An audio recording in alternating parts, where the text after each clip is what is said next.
Welcome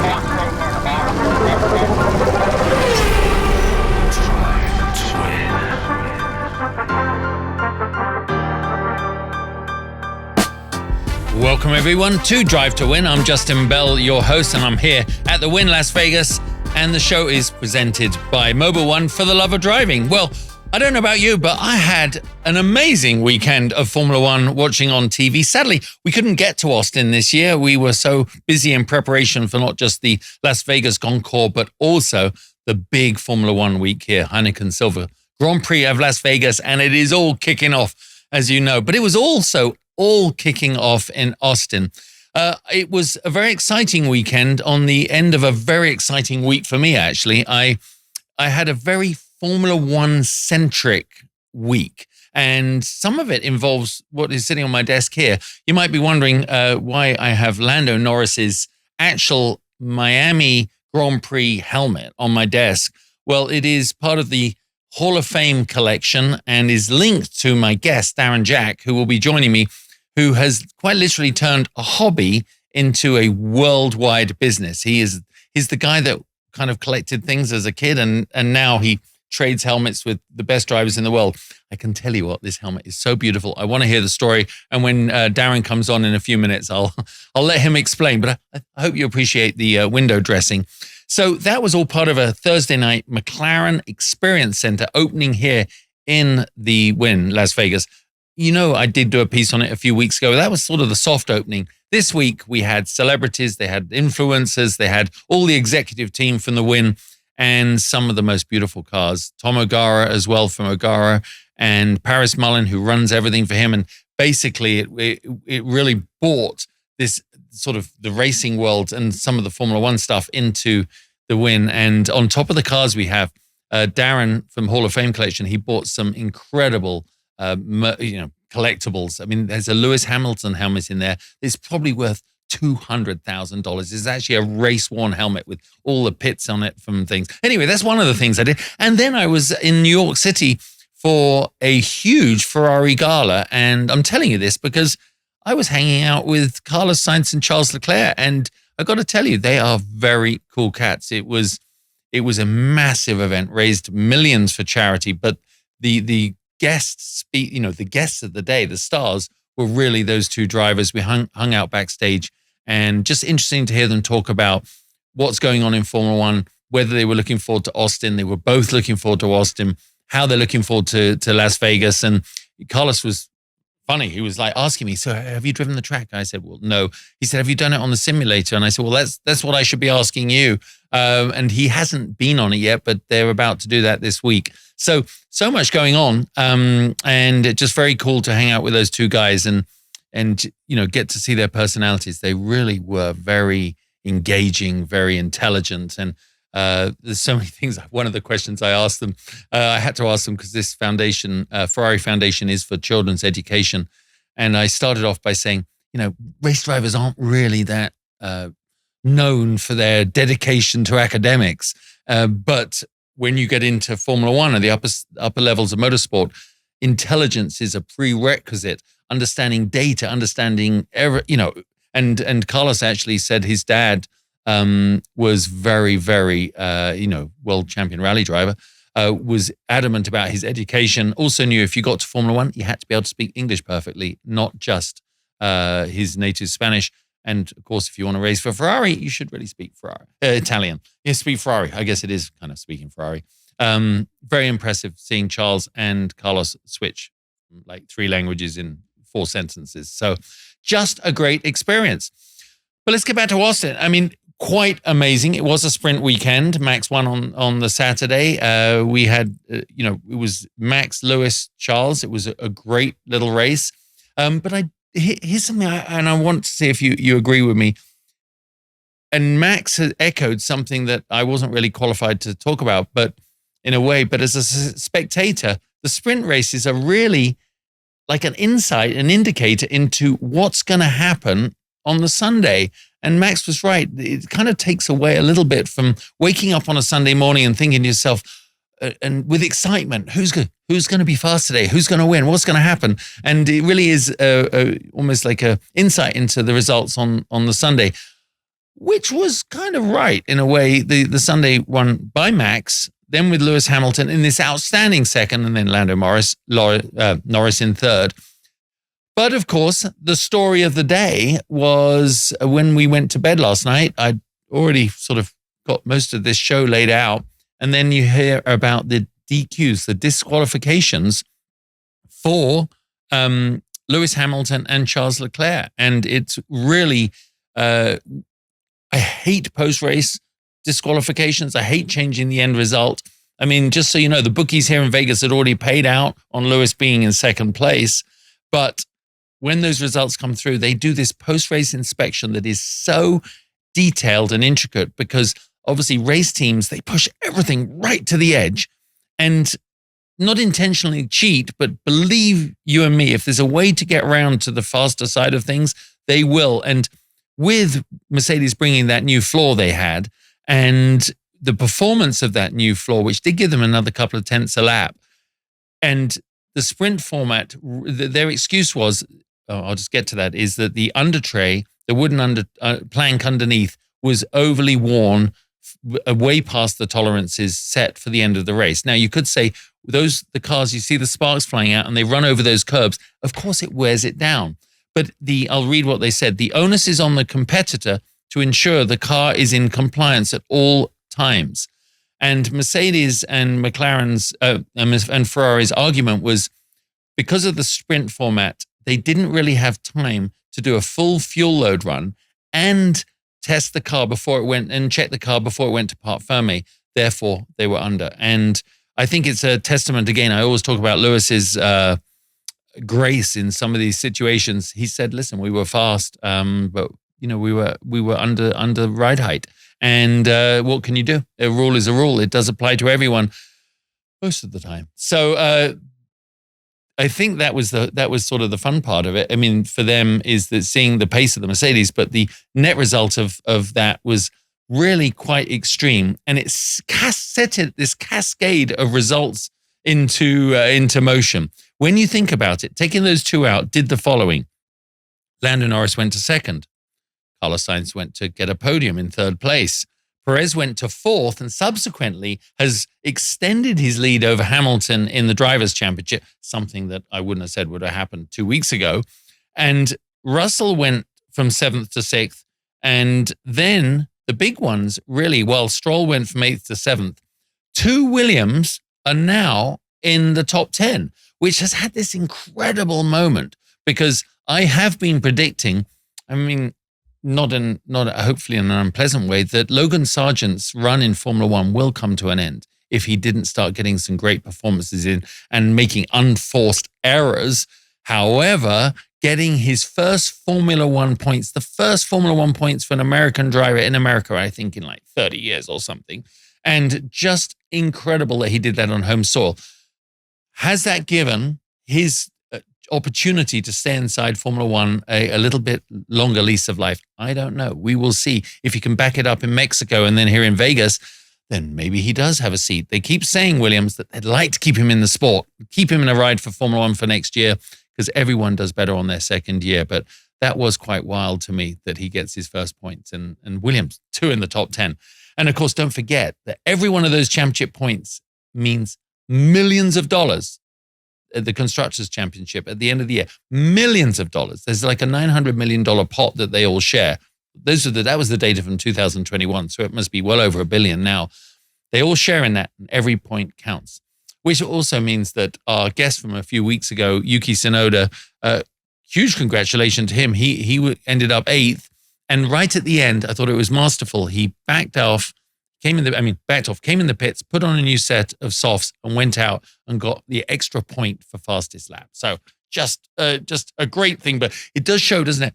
You can have the final result, and then there's a knock-on effect that really does financially and career-wise affect a lot of people. So, penalties you got to watch out for, which of course does show that we're getting close to Las Vegas for us because we're totally engaged here in getting ready for the Heineken Silver Grand Prix of Las Vegas, and it is getting closer under the lights. And me talking to the drivers last week really got me excited about it, to know that it was so much on their minds. Here at the Wynn, of course, we're getting ready for it. It is the epicenter of Formula One. The drivers are staying here. The Formula One cars are everywhere. We've got a golf tournament, a Netflix golf tournament that week, and a red carpet event on the Wednesday night, all taking place here at the Wynn. So while a lot of the VIP packages are sold out, there are still ways to get here, and go along to winlasvegas.com/experiences/F1 and you can find out. I've saved my sort of analysis of the race to talk through with Darren because he was there, he was on site, he felt the emotions, he could feel all the energy, the vibe, the stress, the tension, everything that comes out of a Formula One Grand Prix paddock. And before I bring him on, let me tell you a bit about him. He was that guy that turned a hobby passion for motorsport into a thriving business. He slept outside the gates of Silverstone, and now he gets invited into Fernando Alonso's motorhome. That is the life he's led. He has over 10,000 items in his Hall of Fame collection, a lot not for sale, and a lot sold around the world to worthy collectors. And it's basically he is the guy when it comes to racing memorabilia and preserving sort of the physicality, all these mementos of our sport. And of course, he was at COTA, so let's jump in and talk about the race this weekend. Darren, it is great to see you, and I know you're hanging out in your hotel waiting to have this conversation, but thanks for joining Drive to Win. Pleasure to be here, and yeah, of course, still in Austin, and I think I'm going to get a knock at the door soon to check out, but I could stay with you for a little bit. Perfect. Well, obviously, I saw you just a few days ago here at the Wynn Las Vegas when we were in the McLaren Experience Center, and you'd bought all this amazing memorabilia along. And it seemed a bit weird when I went in there a minute ago and said, "Hey, can I take the Lando helmet? I just need to nip off down to the studio." But Stephen from O'Gara, he was like, yeah, of course. So before we talk about the Grand Prix and everything, I'm a driver, as you, obviously, and I've got all my helmets and things. And I've never really spent much time around other guys' helmets other than my father's trying it on when I was a little kid, peeking through the visor and as an 8-year-old dreaming. These helmets now have become works of art, mate. For anyone listening, I'll describe it. It is Lando Norris's Miami helmet, and it's a beach ball, and it's painted like a beach ball. And it has, we just noticed, it's even got the warning label on, but it's tailor-made for Lando in the, it's the property of Lando, what does it say? Supervision, only using the supervision of Lando Norris. This is genius stuff. I mean, do you still get super excited when you get your hands on one of these? Yeah, absolutely. Sure do. That helmet that you mentioned of Lando, my staff actually went out and found a beach ball that was exactly the same color and everything. They made a little TikTok video. You have to check it out on Hall of Fame collection. But there is exactly like the beach ball, and these helmet artists are extremely talented. Jens Munzer Designs actually did that one. They're out of Germany. They're more famous for starting with Michael Schumacher, and then of course Sebastian Vettel, and you know that he changed his helmet designs a lot. And they work with a lot of the current drivers, such as Max Verstappen, Lando Norris, and they come up with these innovative designs. And you and I probably would agree that we like the classic design. You think about your dad's helmet design, or a lot of them, Ayrton Senna, which are very recognizable. But it is cool when they do these one-offs, I have to say, especially when it's relevant to that particular Grand Prix, as the beach ball one was. You think of Miami Beach, and Lando had done the basketball one the previous year, so this was another kind of ball theme that he did for 2023. And, you and I talked about it on Thursday night. Traditionally, it was very hard for a driver to get his personal brand known. Now, in sports cars, you were totally screwed because you're inside a car. But Formula One drivers, IndyCar drivers, they had the advantage because their head is exposed. Now, that's why in a world pre-social media, you had to stick with your design within reason. I messed around with the colors of the white, cream, white, silver, whatever. But you had to stay, like Damon Hill followed his father's white stripes. You've got the Ayrton helmet. Gilles de Ferran put a bit of Ayrton into his helmet because being Brazilian.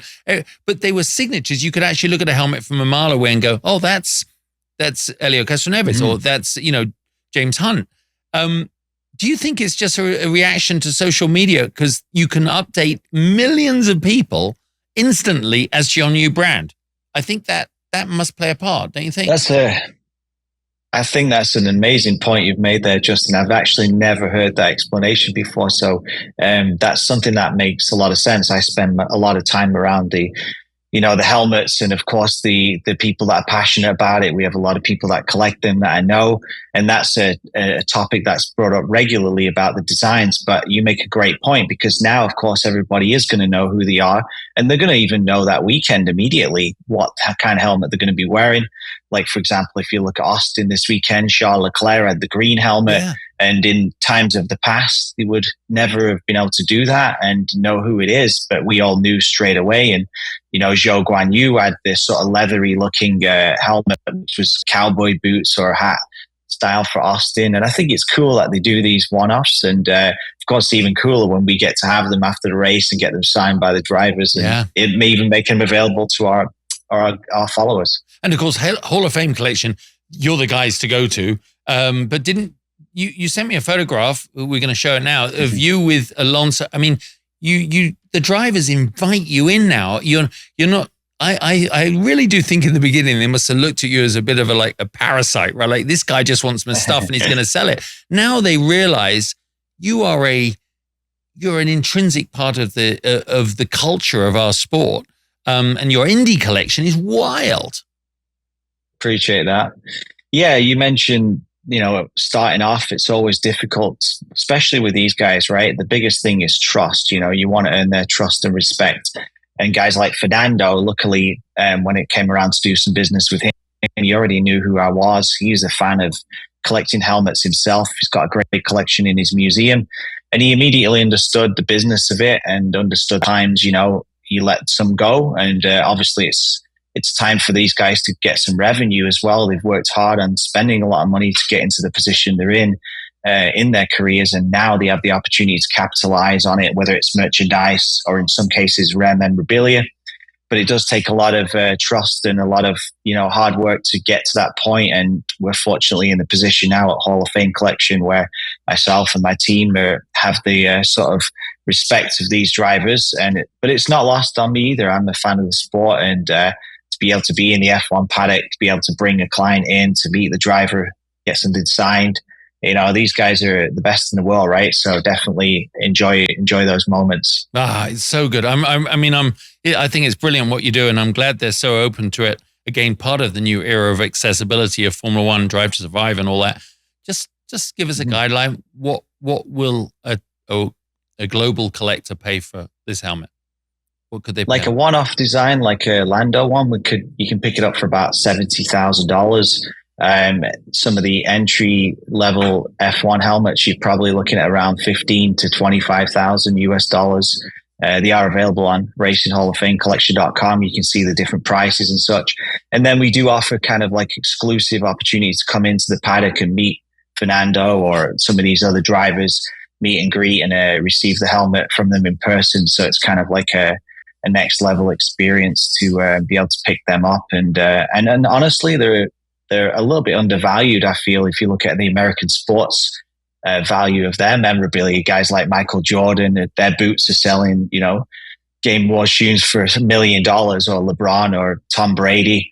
And I believe that these guys like the Hamiltons and Verstappens and that, these guys are going to be legendary. So if you can get in and get something from them, it's a great investment to look forward to see grow in the future. I love it. Well, I'll be really careful walking through the casino when I take this. Oh, you didn't get the bill yet? No.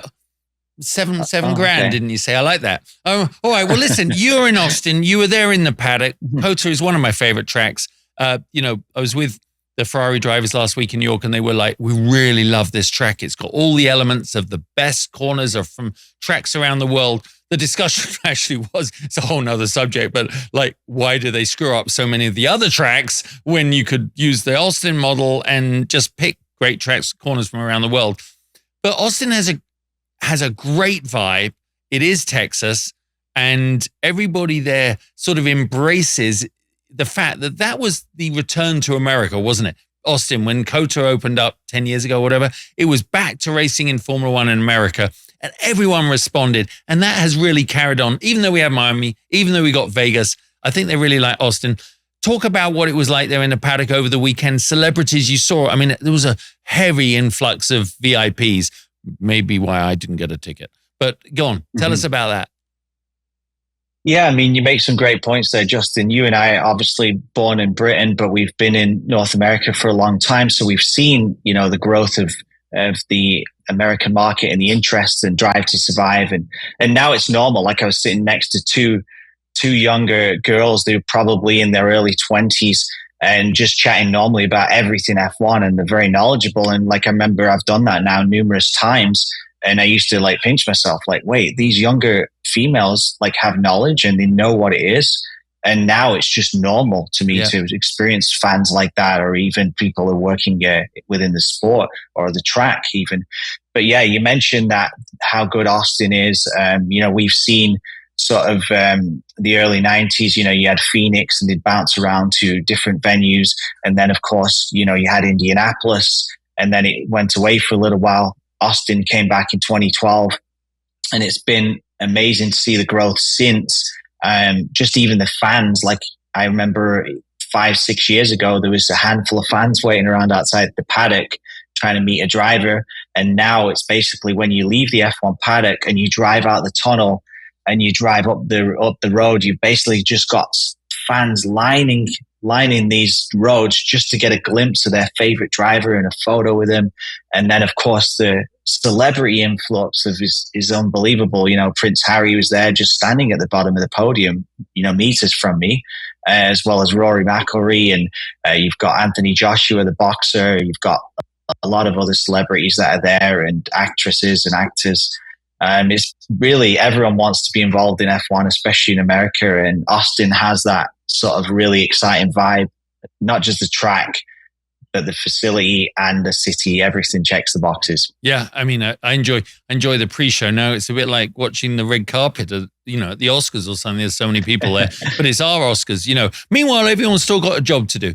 Formula One is deadly serious, billions of dollars at stake. I mean, it's a crazy business. Let's dive in a little bit on the race, because it was, I don't need to talk about the sprint, Darren, because that was what it was, and it was a good demonstration. Max cleared up, and that was it. But as he said, it was a bit of an insight into what happens the next day. I love the start at Austin. I love the way it can challenge the pole sitter, and to see Lando take the lead and storm off in a very Max style. That must have. Did you feel an energy shift in the crowd, because we're so used to Max doing it? Did everyone sort of respond to that? Yeah, you're absolutely right. I mean, they did. I feel a little bit sorry for Max because he heard a few boos and everything, but that's really because everybody just wants to. They're a fan of the sport, really. I don't think it's personal towards him. But on the other side of that, you did have the energy for Orlando and the excitement of even Lewis coming through the field. Like, what if we're there to witness Max Verstappen not winning a race, right? I mean, it sounds pretty hilarious to say it, but Lando Norris not only did give the energy to the crowd, but he gave a lot of energy to his team. And he also showed that they're there for business and they're really there to compete. And I love the fact that there was all these different strategies going on, because it really left the race to be unknown if somebody can come through the field, and can Charles Leclerc do it on one stop, and maybe will he have, if he'd have stopped earlier for a second stop, would he have had the rubber to come through fast like a Lewis? So there was a lot of storylines in there. And but with the McLaren, I was around the team after. I saw Lando, talked to Oscar as well, and both, considering Oscar was out of the race, both were very positive and very uplifted by that speed. Yeah, I mean, let's two things you brought out there. One, McLaren. I mean, at the beginning of the year, if we'd said by Austin that Lando would take the lead of the Grand Prix and pretty much could be challenging, one mistake from Max would have resulted, obviously at one phase in him being able to have an unchallenged win. And then you get Lewis, who, I was shouting at the TV a little bit when on the strategy thing. I'm like, no, you better fall between one strategy and another. If you don't follow the Red Bull, which I thought was a smart move, to come in. I'm like, you're going to be on an offset strategy. And of course, in those final few laps, you could see Lewis was genuinely about to overtake, could challenge Max. And it would have been, wouldn't it? I mean, I'm going to ask, I think it would have been maybe the first honest, full-blown overtake that Max would have experienced all year for the lead, wouldn't it? It would have been something we haven't seen in 2023. Yeah, you're 100% right there. And I think, with those damaged floors, it's amazing how fast your car can go. I'm just kidding, of course. I know. That's a little mean. Hopefully Lewis isn't watching this. But yeah, absolutely. Mercedes had a lot of speed. So I hope he is, just so you know. I mean, that would be good for me. But carry on. Yeah. Definitely. But yeah, they have a lot of speed now as well. And they show that, hey, we're here for business. And not only is that great news for F1 fans right now, but it's also great news for next year, because we're going to see sort of these upgrades coming on these cars now. It's going to give us a little insight of who's catching up to Red Bull. I mean, we're seeing it, aren't we, from Ferrari at different tracks. We've seen it from Aston Martin at the start of the season. They brought some major upgrades that were very disappointing in their camp. But then, of course, Mercedes was strong, very, very strong. And they've got a lot to look forward to, I think, from this point in the rest of the season, and of course into next year. That Red Bull is definitely getting, which is great news for F1 fans. Yeah. What's interesting for me about Lewis is, this is a funny conversation actually, is the difference in the radio traffic between Lewis's engineer and Max's engineer. Lewis is always slightly on the pessimistic side, right? And he needs reassuring. And you hear it. It's like, you can go for P2 and maybe a win. So, you know what that does to Lewis. He's a 5 times winner at COTA. He's, in my opinion, one of the best men that's ever been behind a wheel, as we all know. But he's still got it, mate, hasn't he? But what a difference that radio traffic was. He's going, God, they're G'ing him up, right? You can do it. Listen, I'm not sure. Yeah, I can do, you can do it. Then you got Max's engineer going and telling him something, and Max absolutely ripping him a new one with, 3 or 4 times. Don't talk to me under the braking zone. And what a difference in styles and reception. Obviously, when you're watching live at the track, you don't get that. But there was a lot of that radio traffic going on. Have you generally found, as a fan of Lewis, that he's a guy that needs that motivation? I think Lewis is very clever, and he knows exactly what he's doing. Maybe his engineers and his team also do as well. But it's almost like he's playing to the crowd, and he's playing to his competitors. And he's like, that's why he talks about the tires not being right. He seems a few steps ahead of everybody else when it comes to that. He's playing a little bit of the mind games. Where Max, one of the things you get with him is he's real all the time. He's always genuine. He's in person, in his interviews. And that's why some people don't like him. He doesn't play to the crowd. He doesn't pretend to be somebody else. He just tells the truth. And that shows when he's racing as well.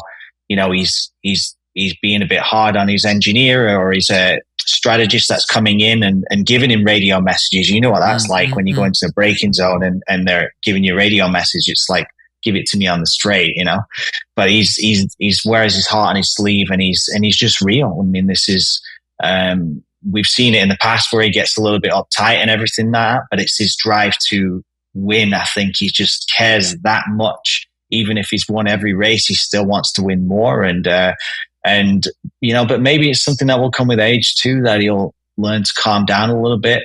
Or maybe he won't. It's just his personality. Look at his dad. I don't think his dad's mellowed at all. No, remind me, come back to that question. But I do want to, what Jeremiah, my producer, and I were just talking before you came on about that radio traffic, the way Max responded. When you're on the way up as a driver, as an athlete, you're going to be challenging. And there's something, is that your room service coming? It is. Yeah, that's all 2 right. minutes. You're challenging to, ladies and gentlemen, you're listening to Darren Jack get thrown out of a hotel in Austin. No, what happens is that, that on the way up, you challenge and you know you're going to get beaten down. And for some reason, you're okay with that. When you rise to the top and you have such a dominant era like we've just seen, was that a little insight into what it might be like for him when he's actually got Lando, Oscar, Lewis, George, Charles, Carlos, beating him, out-qualifying him, beating him off the line, beating him to wins? I wonder how he's going to react at that point, because as you say, he's so raw. What do you think? Do you think he's going to, I don't know, we're going to see maybe that might be his Achilles heel? Yeah, I mean, the thing is, that's incredibly interesting to see how he's going to handle that, because you're right. I mean, he's already won the world championship, and he's got a dominant car. He's won the sprint race. He gets poles, it seems like, every week. And here he is getting a little bit irate. I mean, you and I, as the armchair fans sitting back, we're like, relax, Max, what's the problem here? You're winning everything, and maybe even just finish second. Give one up for the sport, or let Checo win one more before he announces his retirement or something, But he did get up, a little bit uptight there, and maybe that's something he's going to look at trying to improving on going forward, because that's a strong attribute to some of these other drivers, like you mentioned, Lando. You don't really see him get too upset and everything like that, and he is human, so maybe we found one flaw in Max Verstappen after all, right? Yeah, I mean, isn't it awful to hope that could be the weakness? And as you say, if you look at Lewis's ability, he's an older man. He's done hundreds of Grand Prix, and he's canny as a fox. Maybe he'll know how to exploit that. What I was going to ask you, have you witnessed much of the interaction between Max and Jos, his dad? Yeah, of course. I mean, they're always around at every race. You've either got his dad Jos there, or his manager Raymond. They're an integral part of his personal team, and they're also part of the man's success. We know what Jos is like. I mean, it seems from the outside that he's this tough father and everything, and he absolutely is. But what he's done is he's helped Max become the world champion he really is, and being around, you can see that they got a great relationship. It's comforting that to Max to have him or his manager at the track with them at all times. And, it's a little bit different. Well, it's very different. Let's compare it to like Lewis Hamilton, who doesn't have his dad or necessarily managers around. He just kind of has a bit of his own personal entourage and walks in the paddock with different outfits every week. And then you've got Max. He's there with his Red Bull shirt on, his cap and his backpack, the same every time. Just really comfortable in who he is as a human being, and I think a lot of it comes down to the family and support that he has around him. Yeah. No, it's just the outfits. I love Mark Sutton always posts the pictures, doesn't he, on his Instagram? And you're like, holy cow! I mean, I get a bit embarrassed if someone asks me to wear like a weird hat or something because I got such a big head. I wanted to mention something fun. I was saying to Dad last night, we were talking about the radio traffic and him Max not wanting to get talked to under the braking. When I was racing, the Vipers and the Corvettes, I would do the opposite. I had to have you talk to me under the braking because I had a bloody V10 or a V8 in front of me, and under acceleration with our crappy radios, I couldn't hear a word you said. And so I would request, the data, where I am on the track, talk as much as you want under braking. So totally different. I mentioned these helmets have pretty good radios, right? Yeah, they do. Yeah. I mean, they've got everything. These modern helmets, full carbon fiber. One of the biggest things you'll notice that's different over the last couple of years is the eye port and how small it is. If you pop that visor, you can see the drivers have got an eye port this big, and I love to show people in person that, because it's. That? I'm not. I mean, if you have if you have like the HP77 version, it's got the wider visor, but now they've built into these helmets basically. When Felipe Massa had an accident, they did actually have the visor panel And so all of the helmets had a wider eye port, and now they've got the narrow eye port, and because it's built into the helmet with like space age technology. I mean, they're just works of art in person, and including the radios, of course. Everything's so good these days compared to, if you think about your dad's days. Yeah, of course they're gonna, I mean, I think if we could talk to Felix Baumgart or whatever, 12 miles up in space, then we can talk to a guy, half a mile away across the track, but not always the case in sports cars. Let's talk about Red Bull on the other side of the garage. The Sergio Perez sort of slow donkey as opposed to the racehorse in the last few races. No, I don't mean that nastily, Darren, but I've talked about it so many times on the show, and you try not to make it like you're kicking a guy when he's down, but there was nothing positive to talk about. And in Formula One, when there's only 20 drivers on the grid, especially with Red Bull equal equipment, that he's got to pull his weight. And he did that this weekend. He should have been second, probably, in real life. But he did a good job, and it seemed to buoy his spirits. But there was a lot of rumors, wasn't there, out there? And I want to know from a man that was in the paddock that the rumors of Sergio announcing maybe his retirement from Formula One at Mexico City, do you think that's bullshit, or is there some truth to it? I think there's a lot of truth to it. I think it will happen as well. I was around the Red Bull team and Perez and his manager after the race. They just did the photograph with Max when the whole team has the photo with the trophy and everything, his 50th win. And Sergio Perez is a far cry from the Sergio Perez that came into the Miami Grand Prix last time Formula One was here in the United States in May, because then he was really competing for the World Championship. There was, a lot of people thinking that he was going to beat Max, and Max sort of destroyed him. And from that moment on, he's just been a changed man. And his demeanor, he was very quiet after the race. He was very relaxed, but you could see that almost like everybody around him, you could almost see that maybe they're just taking it in for one last dance, if you like, because it's inevitable that his career is going to come to an end. It's just when is the question. And I think it makes a lot of sense for him to announce his retirement in Mexico. I personally believe that the Red Bull team will be pushing him towards that because it will save face for them. The last thing they want is negative press from sort of the Latin Americas or Mexico, in general, because that can be detrimental to the team and their publicity, of course. But if Checo's the one to say, "Hey, I'm out of here," then hey, they can give him a good send off, right? Yeah, and he made no mistake. And I keep saying he is a stunning driver. He's a Grand Prix race winner. He's the best thing out of Mexico since the Rodriguez brothers. He really is.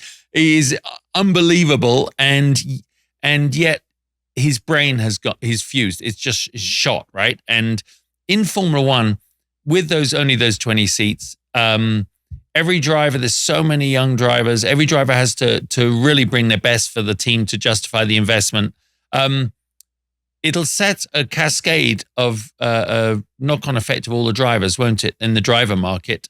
Just as an armchair analyst, who do you reckon should get his drive? Well, I think it will go to Daniel Ricciardo. That's probably the most logical move for Red Bull. They know what they're going to get out of Daniel. He's going to be a good teammate. He's going to be obviously great on the marketing side. He's probably going to still have some decent pace, but they're going to give him that chance to show that, I believe.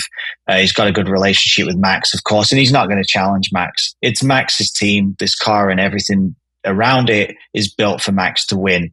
And they know they don't need a number 2 driver to come in and even be taking points from Max. So I think Daniel is the most logical step for them. And then potentially Liam Lawson slotting into the AlphaTauri seat with the potential to move forward into the race seat in the future. But wait, there's a Lando Norris in the conversation. So you never know if that could just happen out of nowhere. And Max and Lando, of course, are good friends. It's well documented now. They've got a great relationship. And Lando's very quick. But is he quick enough to beat Max? That would be the question. And would he want to be compared side by side in identical equipment. That is different because you're going to always say, well, my upgrade's this, that, we're not quite there. You know, tire deg's different, but when you're in the same car, you have absolutely no chance. I was wondering if, you know, basically with the Liam Lawsons, with the pace of an Oscar Piastri rookie, whether Red Christian would be sitting there and going, yes, Daniel's the right guy, but he is definitely, the runway ahead of him is less than there is behind, you know, there's more runway behind than there is in front. And should we give a young star the chance because they're just desperate to win and will do anything? So that will be an interesting move. And you know, they're talking about it's failed before though. Remember, remember it's failed before when they've done that, and it's destroyed some drivers' careers at the time. You know, Pierre Gasly, it looked like his career was going down the wrong path, and then of course Alex Albon. Luckily, both of those two talents bounced back, but that's also the risk, right? Exactly. Going against Max, let's be honest. Yeah. Well, talking about Albon, I mean, two Williams in the top 10. I said it at the top of the show. Wow, bloody hell, that's amazing. And more amazing, a guy that I may have been a bit hard on, and I feel justifiably, is obviously Logan Sargent. I've been very much on this show. I mean, I'm sure he's a nice chat. I'm sure it'd be great to hang out with him. He's a nice bloke, and he's obviously quick. But is he Formula One quick? And in Formula One, Williams just don't need a driver that don't deliver points. And on Sunday, he actually had a good run, didn't he, mate? He had a decent run. He's up there in 11th place, but then he goes and gets the first points for an American driver in decades. Yeah. I mean, let's be honest, too many people have been talking about Logan's failures for so long. So let's talk positives, talk about good now, things. right? Yeah, exactly. Let's give him his good vibes here from this show, because he's in the points for the first time, American driver for 30 years. Michael Andretti in the Italian Grand Prix in 1993 was the last person to do it. Previous to that, it was Eddie Cheever, I believe in 1989 in Hungary. And then you got to go back to Mario Andretti back in 1982 in the Italian Grand Prix as the driver before that. So that's a long time, you know? I mean, 1993, 30 years ago, it's a long time. And the other thing that we should keep in mind is he did get points, but how many successful drivers have come into Formula One in their first season and not scored points? Yeah. I mean, you got to look at like guys like Carlos Sainz, who started with Toro Rosso, and how long it took for him to get his career to launch. So sometimes we need to be a little bit more patient. It's difficult when there's only 20 seats. And let's be honest, Alex Albon has outqualified him in every race. He scored points in 6 of the races this season. I believe it was his sixth time in the points just in Austin here. So he's amazingly quick. Great for Sargent, great for America. And let's hope he continues that, because if not, he's going to be definitely, there's definitely going to be a lot of talk about him still not making that seat next year. Yeah. And I love the way you put that.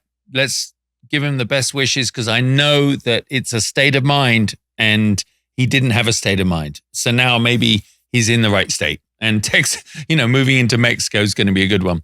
Well, listen, it is now time for the Mobil 1 pit stop for the love of driving. Just a few questions. I think it'd be kind of fun, Darren. What's your most prized item in your collection? My most prized item in my collection, a lot of the drivers that I've become personal friends with over the years. So I've got like a lot of memorabilia from Dan Weldon, so it would be one of his helmets. Scott Dixon gifted me one of his helmets when I was starting out collecting, and that means a lot to me. It was from his race win. And a lot of my Mario Andretti items are personal too. I mean, I still pinch myself. You know how it is around these legends when Mario says, "Hi, Darren," and I'm like, talking to me, my name, and here's a guy who's kind of like one of my legendary figures that I've always had a lot of respect for. So having Mario's items is also special. I have this vision of you just with these 3 helmets and a couple of suits when the fire happens and you're off and you'll be carrying them. That's great. What a great thing. But as a collector, what is the Holy Grail? Just educate us. What is the Holy Grail? Yeah, I mean, we have show cars that we sell now too. So you can put an F1 show car in your house. That could be maybe the holy grail. But certainly when it comes to memorabilia, like a Senna helmet is very iconic. We've got an exact replica actually at the Wynn there at McLaren on display, a Bell XFM1 helmet. But that's kind of iconic is the Senna helmet. We talked earlier about the designs, and that's the one for me that just stands out. When it comes to helmets, it's the most famous and recognizable one as well. The best driver to work with in Formula One? Question. I really get along with Valtteri Bottas. I've had a long relationship with him, done a lot of business with him. He's very easy to deal with. But honestly, they're all really good guys. They really are. Especially this group of 20 of them is very special group, very, very nice people, easy to work with. And I think a lot of it comes down to the social media and stuff too. They get to know you better. And so we'll go with Bottas. Okay, good. Who does still make you starstruck? Who makes me starstruck? That's a good question. Like racing-wise, I suppose. Yeah.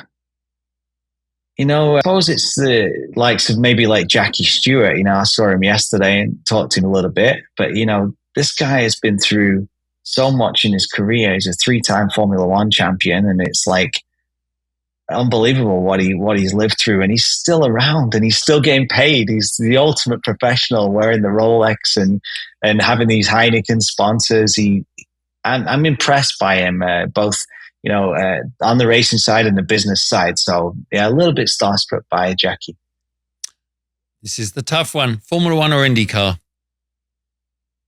Oh, okay. Racing wise, I love IndyCar. I mean, you've got identical machinery.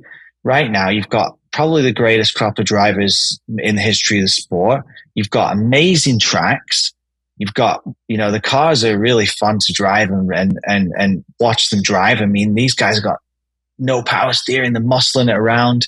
But the marketing and the power of Formula One and the glitz and glamour, I mean, this sport is absolutely on fire right now. And just to be around it is just absolutely amazing for people like us who've seen it all these years and see where it is now. It's jaw-dropping every time you're there. Yeah, brilliant answers. Well, thank you for... Didn't really answer it. No, did I? To me, that was the best answer. Mobile One pit stop. It is for the love of driving. It's the love of everyone that ever gets behind the wheel of a Formula One or IndyCar. I mean, honestly, they are heroes. Before I let you go, Las Vegas, will you be here for the Grand Prix?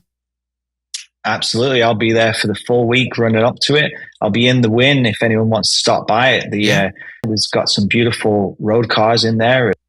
We had Elvis Presley's McLaren M1 from 1965 on display as well, and all of our F1 memorabilia. So we got stuff that fans can come in and buy, like race used helmets, suits, signed photos, and I'll be there to say hi and to give tours. I'll be there all week. Love it. Appearing soon at the Wynn, Las Vegas. Darren Jack, thank you, mate, for joining us. Look forward to watching the race this weekend in Mexico, as I'm sure you do. And thanks for taking the time and for extending your checkout. My pleasure. I might be going to Mexico, still waiting to hear. So we'll maybe do it again. All right, buddy. Take care. Thanks, mate. Thanks a lot. Hey, race fans, Justin Bell here. If you're anything like me, driving probably means quite a lot to you, and not just racing, all driving. Nowadays, I'm sure you feel like I do sometimes, too distracted with texts, emails, work calls, and social media to get out there and simply enjoy the open road. Now, I've always had a love for driving, and that's what Mobile One is all about. A reminder that even when life starts to feel too full of screens and routines, the ultimate escape is waiting patiently in your driveway. Mobile One, for the love of driving. Well, the Formula One circus moves to Mexico City this weekend. 71 laps of the 4.3 kilometer Autodromo Hermano Rodriguez. It's been racing there since 1963. They took a little bit of a break, but it is a hugely popular track with the drivers and the very rabid Mexican fans. It is 2 kilometers high above sea level, so very demanding on not just the cars, but also the drivers. My forecast for this weekend is, well, Max is going to obviously dominate, but I don't think it'll go all his way, especially Lando Norris is going to want that win. I know, I can taste it. I know he can smell it. And Lewis Hamilton, he's going to want to revisit that podium and challenge, maybe with a better strategy to put him on the top step. Ferrari drivers, well, Sainz made the podium last weekend. He's going to want to be definitely on it this weekend. It's going to be an amazing race and a lot to play for. Remember, Drivers' Championship is not locked up from second place downwards. But of course, when it comes to other parts about this weekend, there are so many storylines. It's not just about drivers' honor and validation. It's also really about the millions of dollars that are at stake for the championship points. And that puts a lot of pressure on these drivers. I've never really driven in that environment where you're getting so much pressure, not just for your own performance, but collectively the team's performance. And when I say it's millions, it literally is, as well as, of course, all the drivers' sort of jobs for next year. And while they look pretty locked in right now, if, as Darren said, Checo Perez does announce his retirement this weekend, you are going to see the dominoes fall all over the place, and some guys are going to get amazing opportunities and maybe others aren't. So a lot to play for. But with us here in Las Vegas, you can tell, I mean, I've got racing helmets, we've got racing cars in the place, but there is also inside the Las Vegas, in that McLaren Experience Center, they've got that Elvis Presley's Elva in there, which is looking amazing in gold. We talked about it quite a few episodes ago. A lot going on as we build up for the Las Vegas Concours. We have cars quite literally from every era, even the future. Some big celebrities booked in to come in. I'm going to be out there hosting it. I honestly can't wait. It is November 11th. It is the lead-in to the entire Grand Prix week. So a lot of expectation and pressure on us, but ours is just to have fun and bring it to you as well. So enjoy the race this weekend. Follow us on social media. Don't forget to stay in touch. Let me know if you've got anything you really want me to ask our guests. I'm still working on who's going to be available next week. It depends maybe on who does well this weekend. Bye for now. Thank you very much for the Wynn Las Vegas for being our hosts, and Blue Wire for having me in their studio, and of course to Mobile One for the love of driving. See you next week.